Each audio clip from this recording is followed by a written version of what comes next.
from Arrowhead to Orchard Park. This is Tables and Tailgates, your weekly Chiefs and Bills podcast. Reactions, predictions, league surprises, and more, all served up with the energy of a tailgate.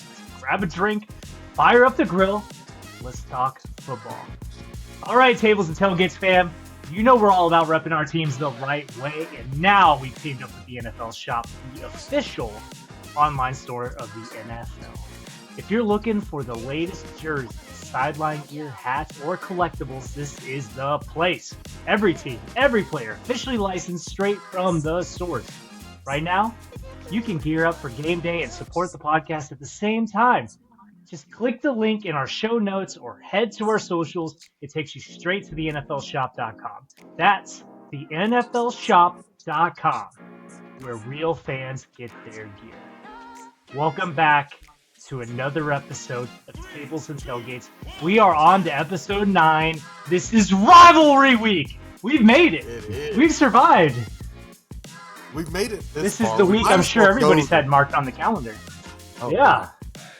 If we made it this far, we might as well just go to the end. We might as well. From the beginning to a parade, hopefully, for one of us. That would be nice. At least for this year, nice. Right? At least for this year, since we just started this, it would be great for one of us to have that.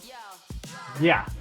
We can have our Super Bowl parade, and we can explain to you guys what a parade is. So, before we get into all that, let's start off with a huge shout out to all our new subscribers and followers, and of course the OGs who've been riding with us from the start. You could be anywhere in the world right now, but you're here with us, and we appreciate you for that. The best way to support the show, hit that follow button, smash that like button, subscribe, share it with your crew, ring that bell so you never miss when we drop our new content.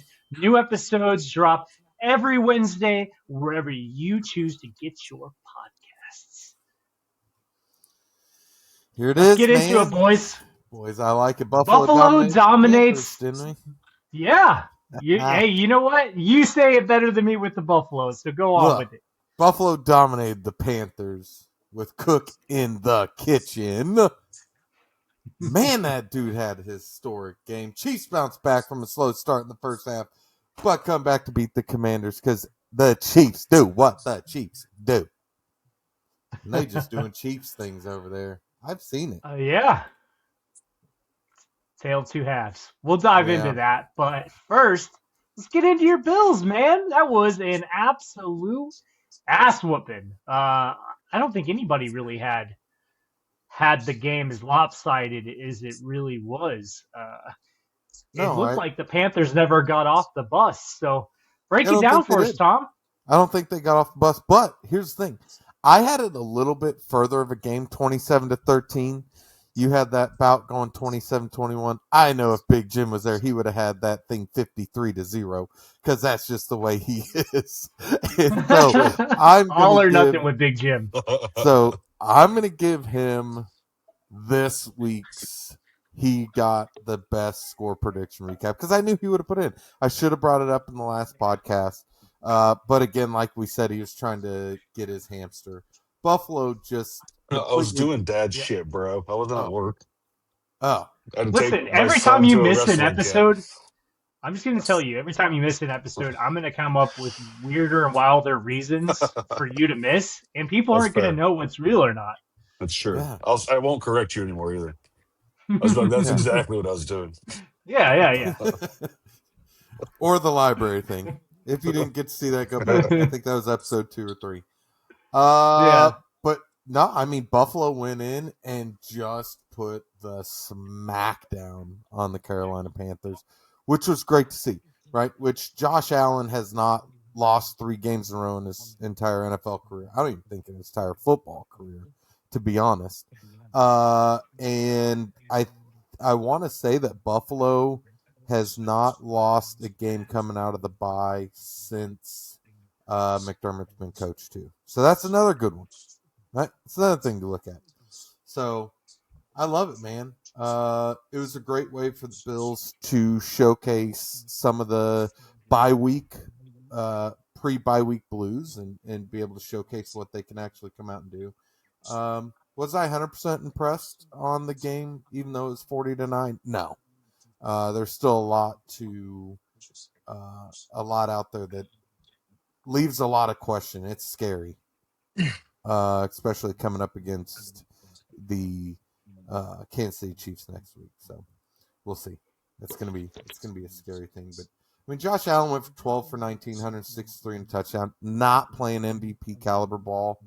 But I will say that Buffalo is looking a little bit better. I like it. Yeah, better than those back-to-back L's they were taking. That's true. It was a good bounce back game, honestly. Yeah, it really was. But let's just get into what I think with the offense, right? And kind of see how the offense was looking, and who's trending up and who's trending down on the offensive side of the ball. Look, James Cook, like I said it already, James Cook had a historic game, 216 rushing yards on 19 carries, most in franchise history. Since O.J. Simpson in Week 12 in 1976, who had 273 rushing yards, right? So the biggest thing I will say about this, he had 141 rushing yards before contact. That's huge. That O-line was doing some monster things to open up those holes, and the vision that man has is just phenomenal. So way to go, James Cook, trending up. The offensive line, it just takes me straight into the offensive line, was looking phenomenal. I mean, they kept the Panthers are one of the better defensive lines in the NFL, especially that interior. I mean, they've been playing straight up bully ball all year. So one of the biggest things, though, that I will say with the Buffalo Bills offensive line, James Cook doesn't have the day he had if the offensive line isn't doing a terrific job against one of the better defensive lines, like I was saying. So that was huge. And to get to see as a full team, the Bills ran for 245 yards and 4 rushing touchdowns and totaled 410 yards of offense. So great work on that offensive line, playing phenomenal. I love seeing those guys play more and more bully ball and playing a lot better football up front. Khalil Shakir, again, time and time again, Khalil Shakir is looking great after contact. He's one of the best in the league for after contact wide receivers. He had 6 targets, 88 yards, and a touchdown. Again, I don't know how this guy does it. And a lot of Bills players, Deion Dawkins and a few of them, have been talking about how great it is that Khalil Shakir is just so phenomenal after contact. And it's great to watch. Being able to get a 10-yard pass and break for 53 yards and a touchdown. I mean, those things are phenomenal to watch. It's definitely gets the blood flowing. One that I usually never put on here, and it's kind of, is it offense? Is it defense? I didn't want to put special teams, so I'll throw him in the offense. Punter, Mitch Wisnowski, that we pulled in because we ended up getting hurt. Guy had 3 punts, right? All day, which is great for the offense, showing that they kept his utilization minimum. I mean, 3's not bad, but 2 of those were inside the 20-yard line. So, yeah, phenomenal to get to see that man. Buffalo bring him in since we have injuries and him be able to do that. Also, I'd just like to say our third down offense looked phenomenal. I mean, we went 7 to 12. We had a 58% completion on third down. So, getting better. Is it where we need to be? Absolutely not. Especially not in the wide receiver room when you're going up against Kansas City. And I'll talk about that when we get into the Kansas City matchup. But trending down in the offensive side, other than Khalil Shakir, is The wide receiver room. I mean, I'm getting a lack of involvement from them. Separation. Josh doesn't have a WR1 like a Xavier Worthy, which Buffalo could have had. But Buffalo's not. We don't need the deep threat, because Josh was always known for. Josh, to me, is not the guy that's going to hit any of his wide receivers downfield like Patrick would hit his. You just don't Which is have that. wild, considering if you think that Josh Allen, a lot of people think he's the best deep arm talent in the league. So for you to say that's very interesting to me. Is it just Yeah, the lack of wide receiving talent yeah. that doesn't That's allow that sort of play, or? Yeah, that's what I think it is. I truly think it is because when he had Stephon Diggs, that's all he had. He had to force it. Now, if he had the Stephon Diggs now, where it was, I'm not worried about having to force you the ball, but if it's there, I'm going to get it to you. If I can stretch the field, I'm going to get it to you. Then yeah, I could see Josh doing that. But right now, Josh can't do that. And it kind of sucks. Um, and keeping on that, Josh Allen's first half for me was just not there. I think he went 6 of 13 in the first half, 46.2% for only 66 yards. He also ran around. It looked like he was looking for the big ball, looking for some. At first, you thought he was looking for the big ball, but he wasn't. He was just looking for someone to get open. I re-looked at this play. He ran around and took a huge sack in the first quarter, resulting in a 16-yard loss instead of throwing it away. I don't know if you guys got to see that, but if you haven't, go look at it. It looked like Josh just, I don't know. It's kind of like he's just not trusting himself. I don't know if there's maybe a lingering little injury from the Patriots thing with his knee. He ran around fine. He threw fine. Nobody's saying anything about an injury. Sean McDermott, not even anyone in the Bills camp or any of, like Sal Capaccio or any of those guys going in to have a talk with McDermott and them aren't even bringing it up. Like, so what is it?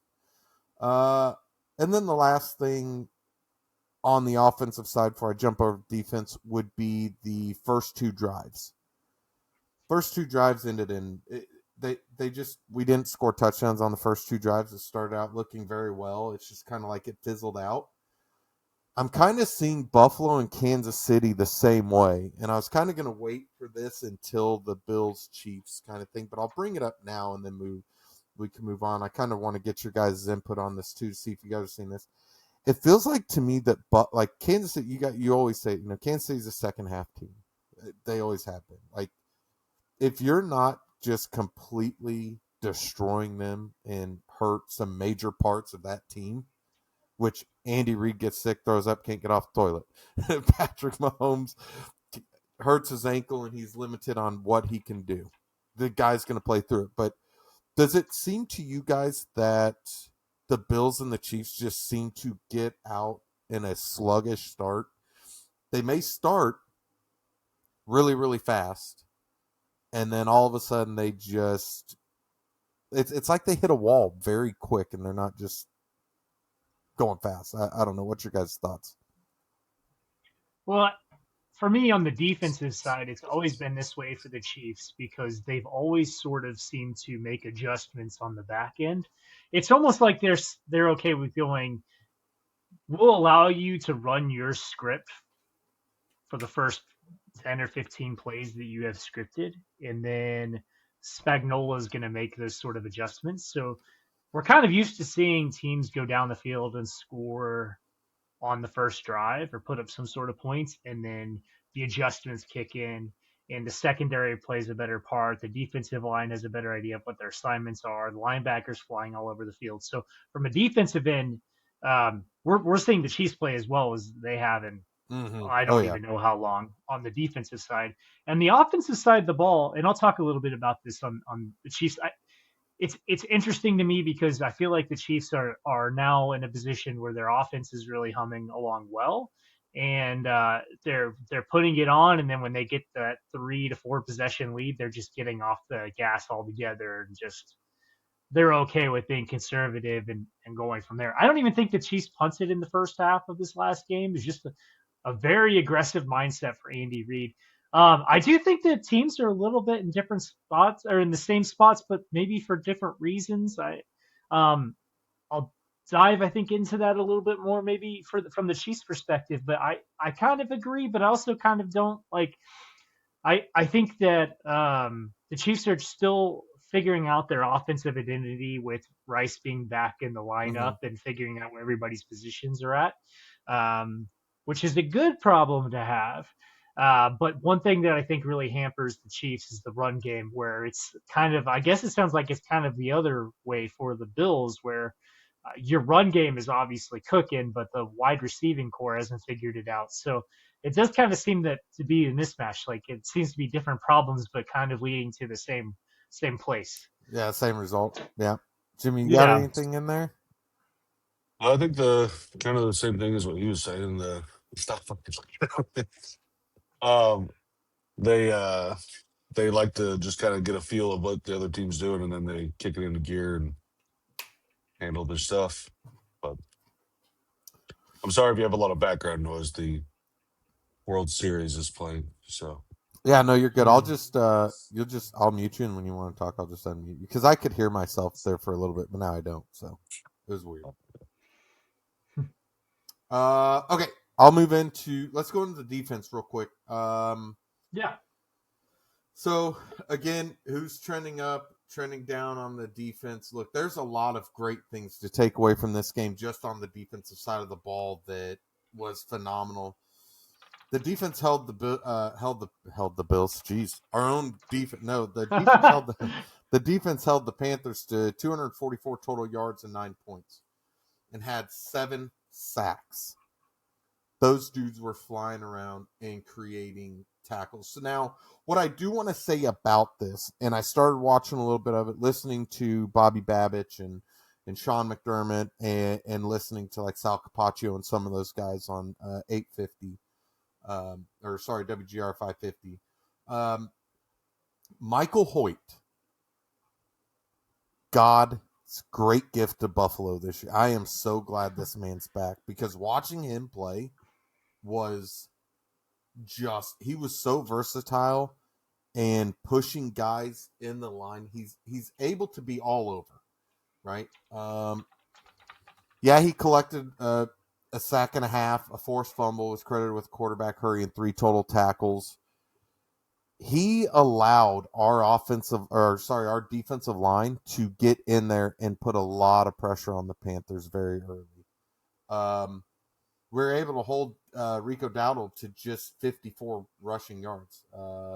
He came into the game with the 3rd most yards in the league, and we held him to 54. And Buffalo's been having a problem with the run defense. But I said it, Ed Oliver got to come back, which we'll kind of talk about why it's on the trending down, what's not looking too good for Buffalo. And then with him and having AJ Epinesa looking really good, Joey Bosa in there looking really good. And, we even got Larry Okunjobi that got to come back. So that looked really good. Buffalo's defense was looking phenomenal.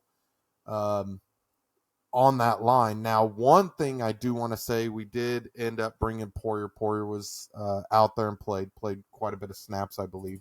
I don't actually have his snap count. I don't remember what it was, but Maxwell Hairston just came off IR on the bye week. Had like 3 practices with the Bills, went out and played his first NFL game ever. Had 12 passing coverage snaps, no busted covers, and had a really physical tackle on the sideline, on the perimeter, where Buffalo's been having a lot of issues getting downhill to it.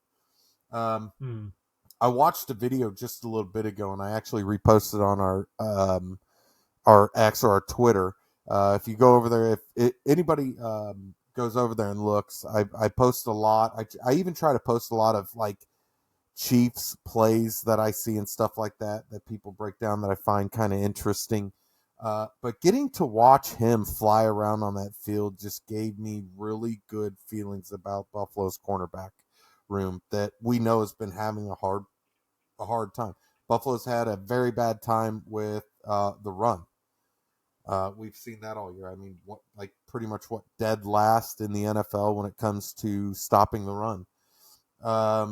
Teams that are able to stretch the field, the Kansas City Chiefs can do it better than anyone with that wide receiver room that they have. I don't really think there's a lot of people out there with the gun that's under center is going to be able to do the same thing that Kansas City does. So huge thing right there for Buffalo to come out and start showing a really good change in what they've been doing, right? What has not been working is now working really well. So I really like for Buffalo. And then the last thing I'll say, what's trending up was our third down defense. We did hold the Panthers to 4-11 for 36%. Granted, yes, Andy Dalton was playing backup, but the dude's no slouch. I mean, he's a great backup. It just goes to show how versatile quarterbacks and backup quarterbacks can actually get. I mean, there was some highlights in there in the beginning that I thought, what Andy's actually done to Buffalo in the past. But Buffalo went in there with a mission. They got back to fundamental football. Like I told everybody, we're okay. Buffalo's okay. It's fine. Even if we drop to Kansas City, you're going to be okay. The rest of our schedule coming up looks way easier. This is a good test, though. And the one thing that I really only put one thing trending down in the Bills' defense for this week, and that's just the defensive tackle positions looking very thin. Ed Oliver tore his bicep, and he's going to Sean McDermott said he is out indefinitely, and he is going to have surgery, so it looks like he will be missing the remainder of the season. But there is Buffalo has what's called @Thigh Doctor on Twitter that said he could possibly be back for the AFC Championship game, which would be phenomenal to get that man back, because that's really what I want to see for him to get back. And so with that, I always know we go with what shifted the momentum of this game, and kind of got Buffalo firing up. Well, about 1:57 seconds left in the second quarter, AJ Epinesa and intercepted Andy Dalton and nearly takes it to the house. He gets tackled on the 1-yard line. And they were already making fun of him when they got over there. I watched a press conference with AJ Epinesa and a lot of defense and Bobby Babich, and they said, "Hey, did your defense or did your linebacker know?" Because I think we actually had our rookie linebacker out there when this happened. But he said, "Did you know that they were going to go with that quick type screen pass?" And he said, when it's an empty backfield, we knew what they were doing. But yes, overall the linebackers are communicating very well and allowed AJ Epinesa and the team to understand which way to shift and how quick. And for AJ Epinesa to get off that ball and not have to shed a tackle or off the snap and not have to shed a tackle and be able to take that was phenomenal. So wonderful game. Overall looked really good. There's a lot of good to take out of these games, but also there's a lot of things that need to be fixed. I mean, Buffalo's about to have the biggest test of their season to date, and that's going to be when we go up against Kansas City. And I'll kind of just leave the Bills game right there and let you guys jump into that Chiefs game that you guys had with the Commanders. I'm going to leave it.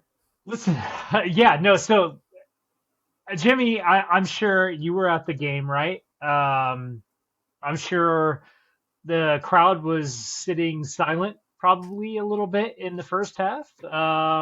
It made me a little bit nervous going into this game because I don't know if you're familiar, but Marcus Mariota took the Titans into Kansas City in the playoffs, completed a pass to himself for a touchdown. Marcus Mariota has a track record of doing very well in Arrowhead, and while his stats may not reflect it, he had a pretty good game. He looked like Super Saiyan Marcus Mariota out there. So this game was definitely a tale of two halves. Final score ended up being 28-7, and it ended up being a boat race in the second half. But lots of mistakes in the first half there. Mahomes really didn't get things going properly until the second half. In the first half, he was 8 of 15, 89 yards, 2 interceptions, and a quarterback rating of 31.7. The first interception happened to be very similar to what Marcus Mariota experienced, where the ball went off Travis Kelce's hands and right into Bobby Wagner's. And then you had another interception where he's trying to force the ball to Hollywood Brown on the sideline, and that was just honestly a great defensive play. So, yeah, it was. It looked like one of those games, and you know what I mean if you're a Chiefs fan. But I will say that the Chiefs started to turn it around the second half. I know we talk a little bit about momentum and I don't know if I can point to one specific play in the game. I will say coming into this game, the Washington Commanders have one of the best special teams in the NFL. And I would point to maybe a turning point being that muffed punt by Jalen Lane.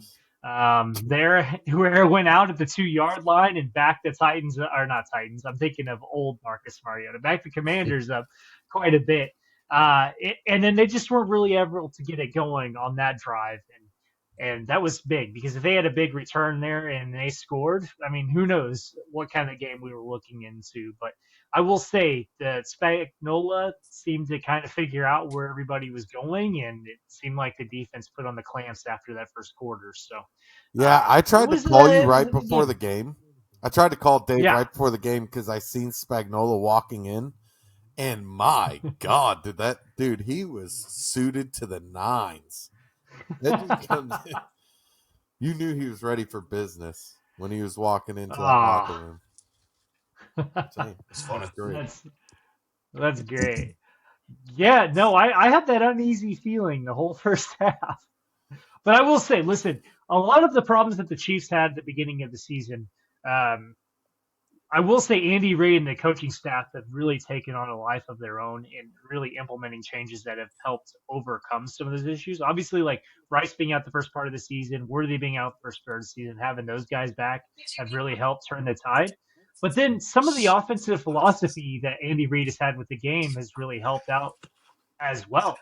I put this in the notes. I mean, honestly, Harrison Butker died so that aggressive Andy Reid can thrive.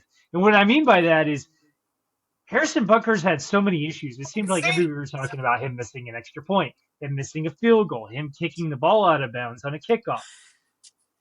I mean, if you notice, the Chiefs aren't really going for field goals. They're going for it on fourth down a lot more than any point in Andy Reid's career. And it's been awesome to watch. We're watching Kareem Hunt be arguably the best short yardage back in the NFL right now. They're coming up with creative ways to gain short yardage, gain short yards in situations before where we've seen the Chiefs struggle. So I really like how aggressive this team has become because in a way they've had to overcome and adapt the issues that Harrison Butker has had. So they've limited Harrison Butker and what he can do for the team. And it's been a blessing, honestly.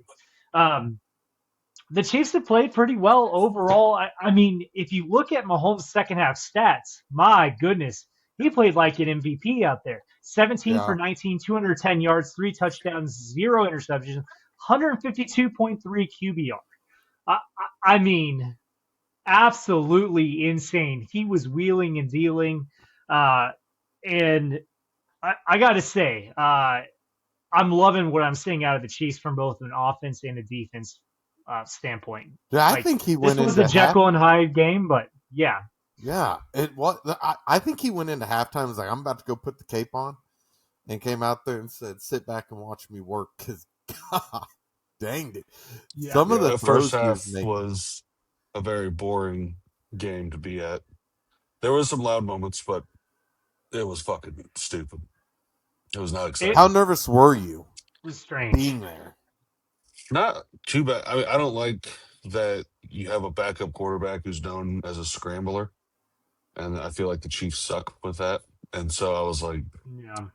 that I wasn't looking forward to. And I remember him with the Titans and carving us up and stuff. So I was like, I didn't like that a whole lot, but I didn't think we were.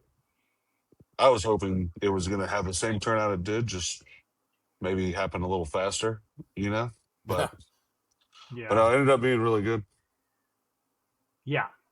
There were some concerns in the beginning. Jalen Moore, who's still continuing to fill in for Joshua Simmons, who's been out, was bull rushed a couple times. I mean, he was straight manhandled. He was getting the beats. He was getting worked out. But he seemed to shore it up there in the second half, gave Mahomes the protection he needed. So, Joshua, if you're out there, we hope you come back soon. Take care of your business. But we're missing you a little bit here. Um, Trey Smith being out didn't seem to hurt us too bad. I think he'll be back for this game against the Bills. Uh, the run game got going pretty well. I will say they committed a little bit more to the run game in the second half. But what I thought was funny was that they interviewed Andy Reid before going into halftime and asked him what they needed to do to make sure they came away with the win. And a couple things he mentioned. Obviously, being a little bit more consistent on offense and locking it down a little bit more on defense. He also said they needed to commit to the run game. But if I remember correctly, and I don't have it pulled up in front of me, the game plan going into that second half on that first drive, I don't know that the Chiefs ran the ball a single time. So for him to come out there and say, we're going to run the ball, and then immediately just not run the ball at all is pretty much textbook Andy Reid. He's not a big fan of running the ball if you've watched him in his time with Philadelphia or here in Kansas City. Yeah. So, yeah, he's not. Right. So the offense really got up and rolling in the second half. They put up the points they needed, then let off the gas as they have in previous games. But you've really got to like what you've seen out of Kansas City. I mean, the point differential in the games recently have been absolutely tremendous. And the Chiefs coming into this homestand being 2-3, and then reeling off 3 wins, one of which against the Lions. Meanwhile, I know they're depleted a little bit defensively, but the Lions have looked good since that game. And then obviously beating a divisional rival 31-0 and coming off this game against the Commanders, who meanwhile injured, still have a decent team. They have a decent defense. They've got good special teams, and obviously Scary Terry balled out when Scary Terry, had the opportunities there. With that touchdown in the end zone that Marcus Mariota threw to the top of Arrowhead. So, really like everything that came out of the game. A couple updates, obviously, I don't know if you've seen, but Isaiah Pacheco had an MCL sprain. He'll be week to week. I don't expect him to be in this game against the Bills coming up. That means that I expect to see Brashard Smith be a bit more involved with the game plan coming up, and then they might elevate someone like Clyde Edwards-Helaire because he knows the offense into that role. So that's something to keep an eye out. I'm sure we'll talk a little bit about that in the matchup against the Bills. But old friend alert, Mike Pennell is back with the Chiefs. It's not official, but it's as official as I mean, NFL insiders have stated it. He was released by the Bengals today. Chris Jones has been talking about him in press conferences coming back. So, I mean, it just seemed like it was a pretty obvious thing for the Chiefs there. But Jimmy, what did I miss, man? What was the vibes in the crowd like? What plays did we miss on? What were they? Did you see Taylor Swift? Did you hang out with her? What all happened? No. No, I mean, it was the same old bullshit, man. They're letting people get out on the flats wide open, and they're still not doing the best with. I mean, they had four receivers that they had 20+ yard catches, so they still cushion people more than what I would love, but right. Otherwise, not terrible. I mean, the crowd was pretty insane, though. They had a good crowd for as boring as a fucking like game as it was. It didn't feel boring watching it on TV. I will say it does seem a little bit like the Chiefs defense to cushion and they don't want to, it doesn't seem like they want to give up the big plays. They're okay with giving up those chunk plays and as long as it's obviously not toward the end zone there. They seem to lock it down in the red zone. But I will say, I've continued to be impressed with the Chiefs' run defense.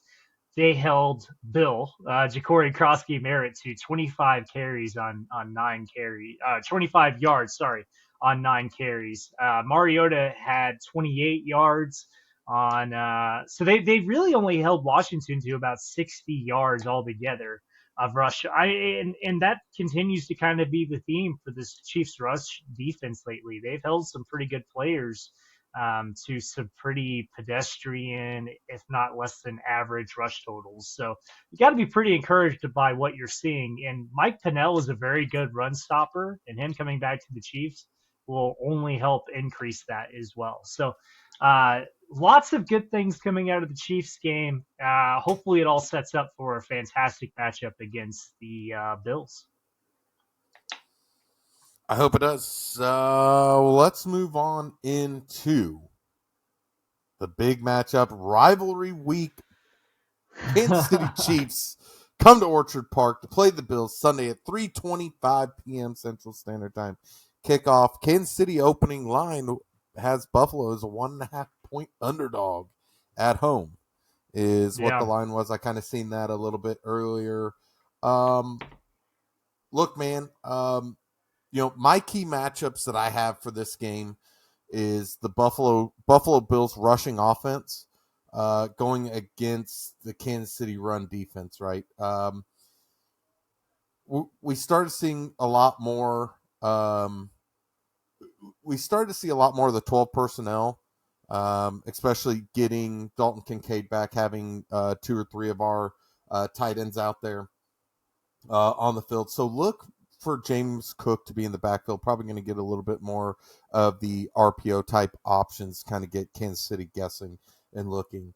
But Kansas City's allowing on average about 100 rushing yards per game, right? So I think they're right now number 11 in the NFL. But again, if Pennell comes back and what Kansas City's doing, right? A lot of these are, that they weren't against the greatest running backs, but what you've seen them do with really good running backs and what this defense is doing, they're playing elite. Like it's going to be huge. So that's one of the big things to see coming up. One big one I really want to see is Max and Xavier Worthy, Maxwell Harrison and Xavier Worthy. I hope we get to see this week. It'll be really fun to just get to watch those two. Is that who would you consider your best cornerback? Is that your best cornerback? Because of all the injuries, yeah. Would you want him on? Absolutely. Because you mentioned earlier that Worthy is our number one, but he's not our number one wide receiver. No. I just want to see it. Okay. He'll probably be more pulled towards Rashee Rice. But that's definitely the best bet. Yeah, but what I want to see is more of I just kind of want to see a Max Harrison and Xavier Worthy or Rashee Rice. So look for that. If we get to see either of those two, I guess will be very, very phenomenal. I really can't stress it enough, but I can't wait to see what Michael Hoyt can do and Larry Okunjobi and the rest of the defensive end room against Kansas City's pass rush. I really want to see us get in there and start getting Patrick off tempo quickly, but get to him. You can get Patrick off tempo. It's like getting Josh off tempo. Any of the top 4 or 5 great quarterbacks in the NFL off tempo. But if you don't get to him and do anything with it, then that's going to happen. But if Buffalo can just keep up with the 7 sacks that we had, are we going to have it again? Definitely not against Kansas City Chiefs. I mean, especially the way that this Chiefs offensive line's been playing. But look for Larry Okunjobi, Michael Hoyt, the rest of the defensive end room against KC's pass rush team.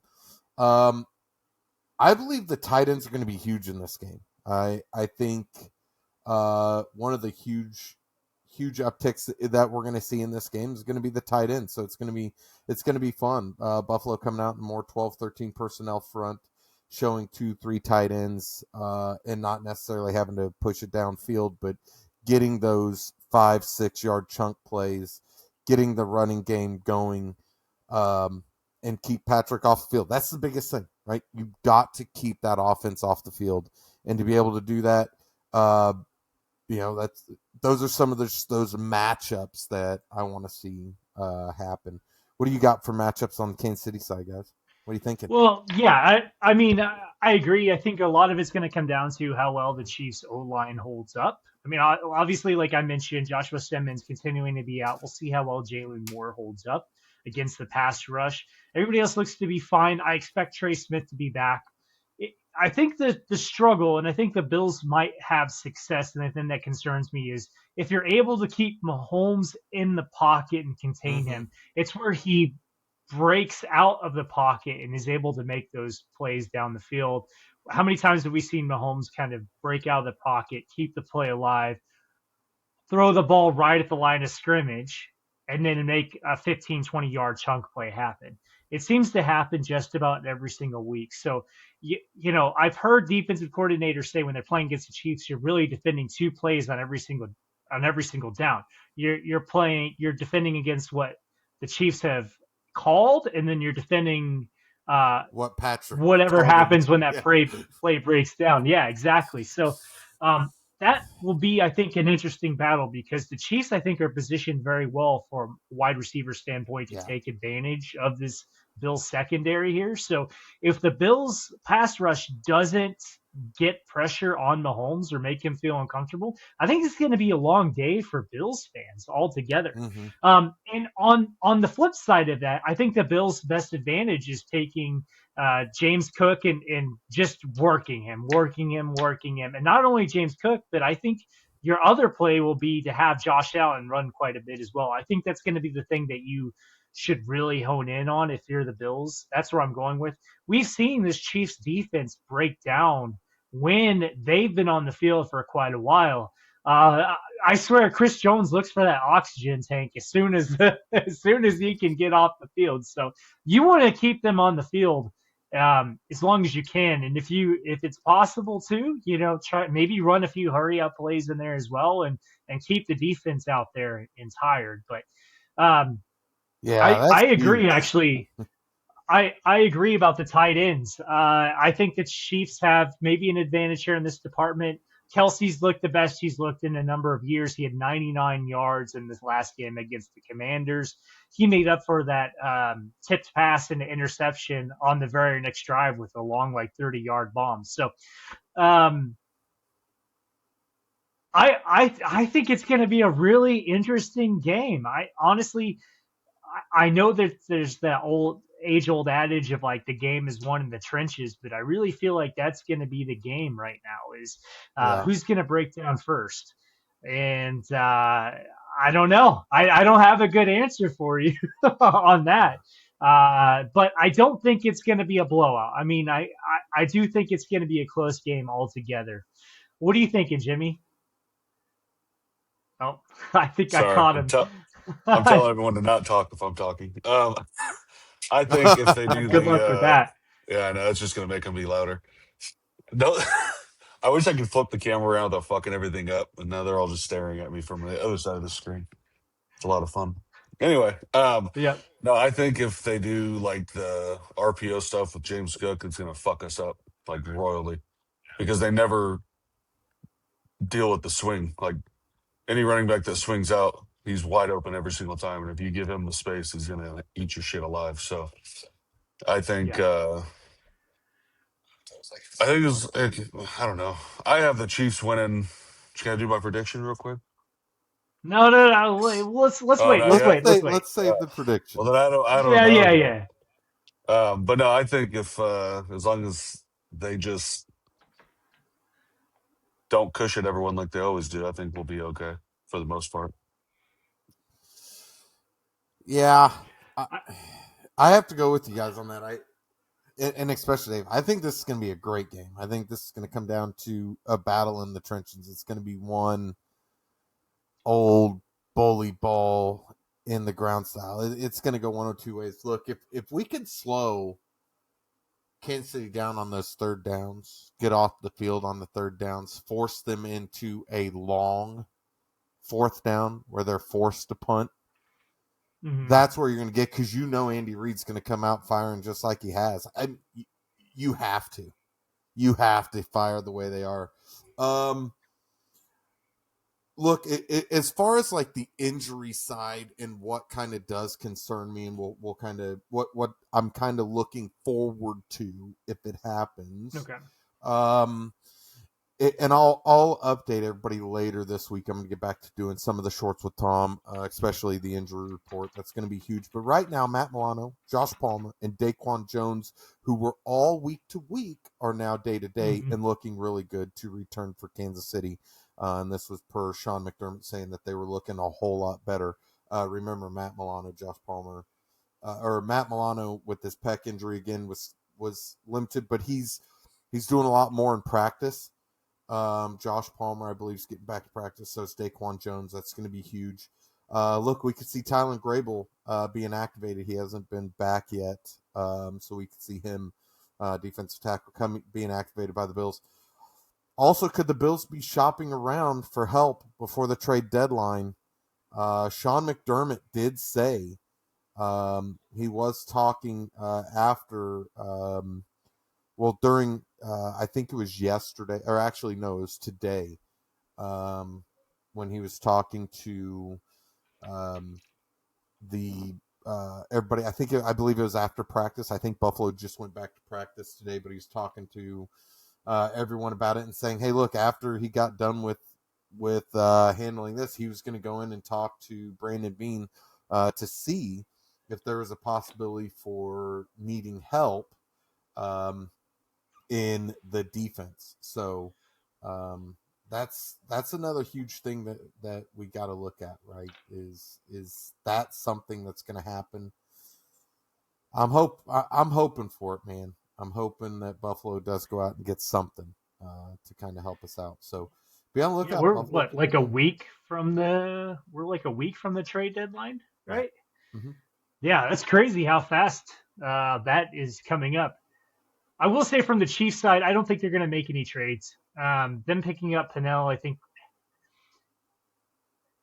they don't ever seem to take a big swing at the trade deadline. They don't really have a lot of draft capital to give up. They don't have their 6 or 7 draft picks coming into the next draft. I do think, though, from an injury perspective, the Chiefs are relatively healthy coming into this game. I know I mentioned Isaiah Pacheco, and while it looked like he was having his best game yet coming into that injury, I think he had 4.6 yards per carry. His vision seemed to be returning a bit, and he was hitting the holes he was supposed to. He was running the plays the way that they were designed or drafted up for him. He looked better. He looked like he had that anger that he had played with in years previous before the injury. I will say, and this might sound a little bit controversial, I think that him being out for this game is actually, in a weird way, going to hurt the Bills. And by that, I mean that Brashard Smith is a very good change of pace back. Mm-hmm. He's a great receiver out of the backfield. He's very shifty. He is quick on his feet. And I think that the Bills struggle a little bit in the matchups with players like that. So I think in a weird way, the Chiefs can really utilize Brashard Smith in this game. And I might actually take whatever overs there are in this game for him coming into Bills week. I think Isaiah Pacheco will be back probably in the game against the Broncos in a couple weeks. After this game, the Chiefs go into the bye. So I don't think Isaiah is going to be out for a long period of time. I don't think he'll be back for the Bills game. It's not a must-win game for the Chiefs, and it's not a must-win game for the Bills. It's a very nice to have win, but it's not a must for either team. That being said, one thing I wanted to talk a little bit about is just how impressive Rashee Rice has been in his time back since he's come from his suspension. And he ended last season with his injury. Someone mentioned on Twitter earlier, and I just can't help but laugh, but someone said that Rashee Rice would be the best wide receiver in the league if the field was only 98 yards long. I mean, how many times did he come up just short of a touchdown last night? So I'm excited to see what he's going to do going into the future. And I think, unfortunately for him, because of the injury and because of the suspension issues, there's a good chance that he's going to be back on the Chiefs for a relatively discounted rate like Tyreek Hill was with us previously.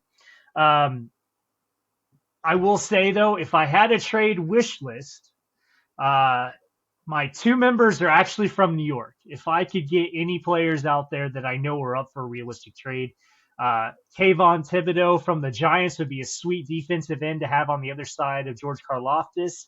And I would love to see Breece Hall in a Chiefs jersey. So that's my wish list. So Brett Veach, if you're out there and listening, hey, I'm just saying, Breece Hall would be a nice piece for the Chiefs. Don't think that's ever going to happen, but a man can wish. Yeah. Wow. Well, there it is. All right, Big Jim, let's hear yours first. I really want to hear the predictions. I think I already know the way these are going to go. I knew them before, right? We're not going to go against our own team. I actually had it written in there. I don't know if you guys seen the show notes earlier.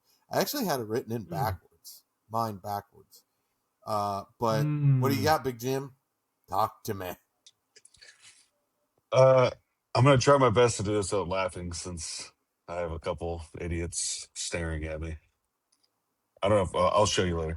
Anyway, you have an audience. I have fine. it. I do. I'm recording live. Doing it live. Yeah, you guys are just down in your basements. Here I am.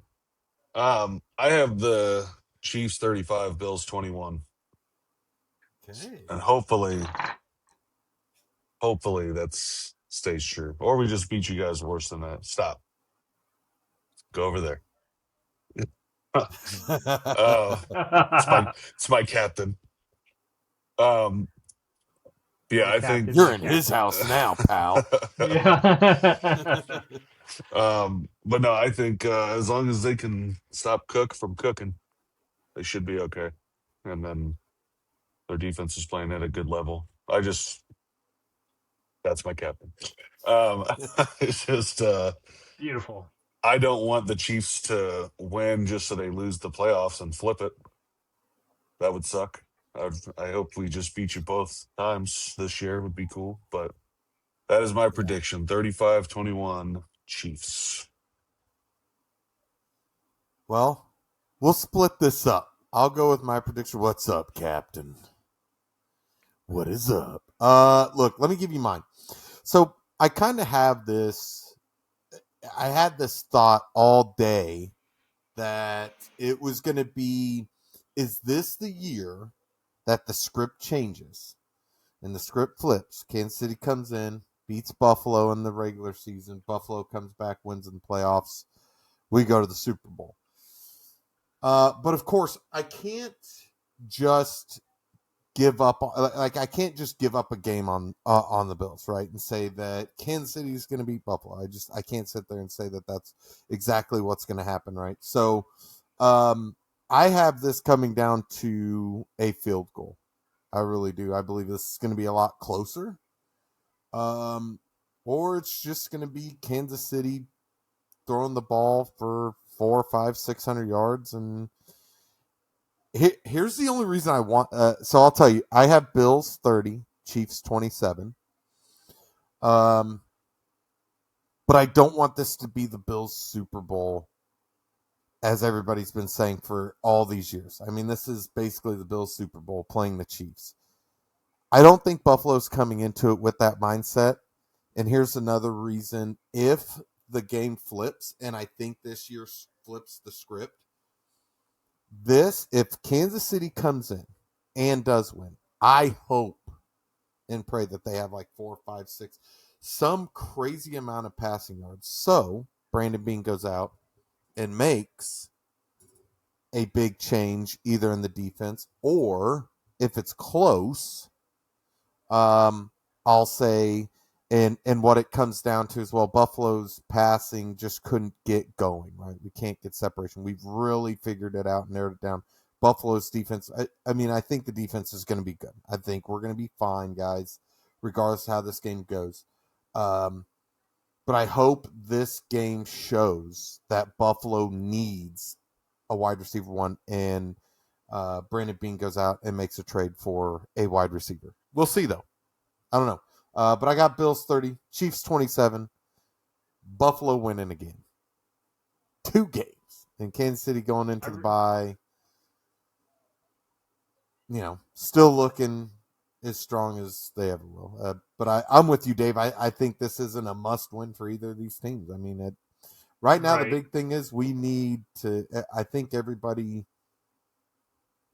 needs to start looking at the Colts, especially if the Colts go into Kansas City and beat them, and they're going to be 9-1. That's possible. The Colts are a fantastic team this year. If MVP wasn't just a quarterback award, then Jonathan Taylor deserves it because he is playing out of his mind this year. That being said, this game is going to be fought in the trenches, and I don't foresee either side kicking a field goal. I think this is going to be every drive is fourth down. Every team's going to be going for fourth down. The Chiefs have held teams to a first down conversion on fourth down at 20% so far. Mm-hmm. With that being said, I think it's going to be a game where it comes down to a final fourth down play. I think the Chiefs win. I have it Chiefs 28. I've got the Bills 21. And I think it'll come down to a fourth down play with the Bills having a chance to convert. And I don't know that they get there. And then we do the digital measurement, and then we get that thrown out. No, I'm kidding.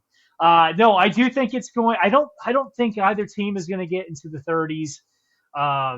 The Bills just seem to really get up for this game, and I just think that it's going to be a defensive game more than an offensive game. I do think obviously both teams score, but I think it's going to be a lower point game. So I've got the Chiefs 28. I've got the Bills 21. Good. Nice. I like it. So here's one thing that I'll kind of say before we end this and close this bad boy out. This is the farewell season for Buffalo and Highmark. Does Kansas City come in and say, you're not beating us the last time you're going to be in the stadium? Do those teams really think about that? No, I bet they don't. But it's great for us to get to think of that. And I truly think that Buffalo at home is trying to give the fans the greatest experience they've had. And it's just going to be a really fun game to get to see. I mean, look, I was at the 13-second game. Best football game I've ever been to in my entire life. It was by far the funnest game I ever got to see. I think this game's going to be like that. I hope it is. I truly, truly hope it is. Down, like you said, down to the end. But we'll see. We shall see. But Kansas City gets and I think on the next 3 games for the Chiefs, they've got a pretty tough matchup. It's a murderer's row of games. It's the Bills, it's the Broncos, which is crazy to say, and the Colts, which is also crazy to say. I think if you're the Chiefs, not that you want to circle any game on your calendar, but if you have to pick one game to win, I think it's the Broncos just because they're already behind in the AFC West. Mm-hmm. Losing to the Bills would suck, and it kind of ruins the momentum a little bit, but it's important to be healthy and go into this game against the Broncos with all of your firepower. That being said, and we can discuss this as long as you want, or we can maybe talk about it another time. I think this matchup bodes well for the Chiefs in a way that it hasn't historically. I just think that they've got a lot of pieces that are working really well right now, and they just match up pretty well against the Bills. So I don't know. I guess we'll see. I didn't think that that the Jets and the Dolphins were going to win games if he had watched the Around League podcast, and they did. So what the fuck do I know about football? Not much. So so who's to say? It's a wild season. Who knew that Tua Tagovailoa with pink eye would be better than 90% of quarterbacks out there? But here we are in 2025, where nobody knows anything. Yeah. Oh, gosh. Anyways, well, guys, huge shout out. Thank you guys so much for stopping by and watching us for another Tables and Tailgates podcast. Look, huge shout out to all our new subscribers and followers, and, of course, all of those OGs who have been riding with us from the start. Thank you guys for watching another episode again of Tables and Tailgates. You could have been anywhere else in the world, but guess what? You were here with us, and we greatly appreciate you for that, and we love you guys. The best way to support the show, hit that follow button, smash that like button, subscribe, share it with your crew, and ring the bell so you never miss when we drop new content. New episodes drop every Wednesday wherever you get your podcast from. We will see you all back here for episode 10. That's going to do it from us. Always from Orchard Park, or from Arrowhead to Orchard Park. Thank you for joining us on Tables and Tailgates. I am murdering that, but until next week, keep smashing tables, keep tailgating, and keep loving football.